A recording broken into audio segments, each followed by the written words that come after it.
Hi, first grade. This week we're going to talk about your story, A Trip to Washington, D.C., and some of the vocabulary and amazing words that you might come across as you read or listen to it. Some of your amazing words that you're going to find this week are nation, which is a community of people who share common things like language, food, and holidays. The United States, we could say, is a nation. Symbol, that's an object that represents something. So I put in an eagle with the flag that represents America. And also then a statue, which is a carved figure of a person or animal out of wood, metal, or rock. And a famous one would be the Statue of Liberty. Tourist is another amazing word that your teacher might bring up this week. That's a person who is traveling and visiting another place. So, other words and phrases that you might come across as you are listening or reading the story this week are capital, which is the most important city in a country, usually where the government is. Country, a place where people live and follow the same rules.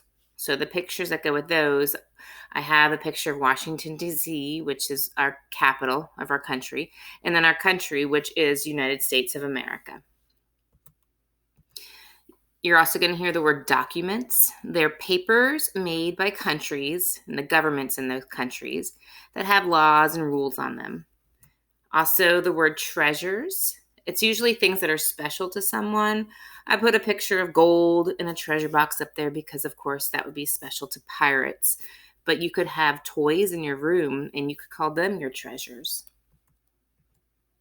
Now, the government, that's a group of people that rule a country. And that's a picture of our own government. Maybe they're creating some laws.